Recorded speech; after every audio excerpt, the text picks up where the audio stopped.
Pemirsa, maraknya kasus kekerasan fisik maupun psikis dalam berbagai bentuk hubungan sosial, baik dalam hubungan keluarga, pasangan suami istri, pertemanan, antar tetangga, bahkan hubungan asmara dua sejoli, rupanya menjadi fenomena toxic relationship atau hubungan sosial yang tidak sehat, yang sering menjadi salah satu topik hangat dalam pemberitaan media massa.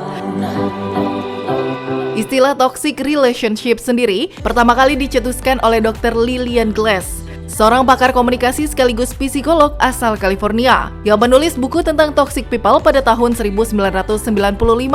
Dan pada sebuah kutipan dalam bukunya tersebut mengartikan bahwa toxic relationship merupakan hubungan antara dua orang atau lebih yang tidak saling mendukung dan saling merendahkan, sehingga menyebabkan konflik yang merugikan salah satu atau banyak pihak.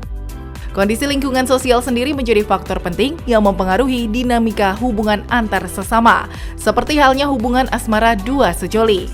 Hubungan asmara yang baik idealnya diwujudkan dengan ikatan batin yang penuh cinta, adanya komunikasi dua arah yang terjalin dengan baik, serta adanya rasa saling memahami satu sama lain. Begitu juga dalam aspek hubungan sosial lainnya, tak terkecuali dalam rumah tangga, hubungan keluarga, dan pertemanan. Namun sayangnya, suatu hubungan tidak selalu mulus seperti yang diharapkan. Sebab kenyataannya banyak orang maupun pasangan yang terjebak dalam hubungan yang tidak sehat.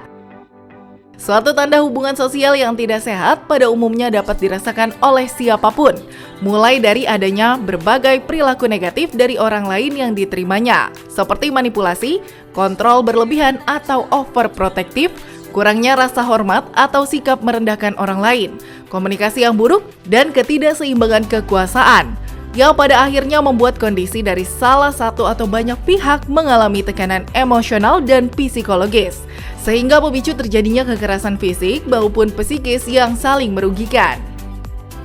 Fenomena terjadinya suatu relationship yang bersifat tidak sehat, ada banyak faktor sebenarnya ya. Yang pasti yang berkaitan dengan faktor dari individu tersebut. Baik mereka yang kemudian berusaha untuk mempertahankan relationship tersebut, maupun mereka yang kemudian juga tidak mau untuk mempertahankan hubungan tersebut. Jadi ada suatu proses yang terjadi secara internal dalam diri seseorang, membuat seseorang merasa, kok kayaknya saya merasa ini bukan hubungan yang pas buat saya. Atau mungkin salah satu pasangan atau salah satu pihak merasa sepertinya saya tidak mendapatkan keuntungan apapun dari hubungan ini, seperti itu. Sehingga tidak ada suatu mutual benefit dan tidak ada suatu hal yang encouraging atau dirasa dikuatkan. Hal lainnya adalah tentunya berkaitan dengan lingkungan sekitar di mana seseorang itu bertumbuh dan berkembang.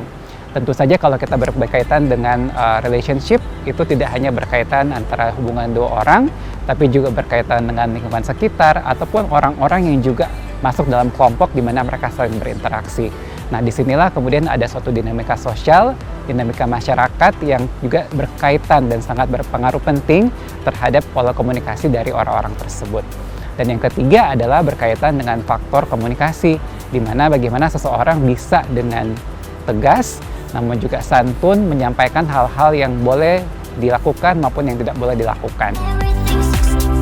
Toxic relationship atau hubungan sosial yang tidak sehat dapat menyebabkan korbannya mengalami berbagai dampak buruk yang berkepanjangan seperti krisis kepercayaan diri, trauma, kecemasan, stres, dan gangguan kejiwaan lainnya. Tanpa penanganan yang tepat, kondisi mental yang terganggu bisa memicu permasalahan yang kompleks, di antaranya menurunnya produktivitas dalam kehidupan sehari-hari.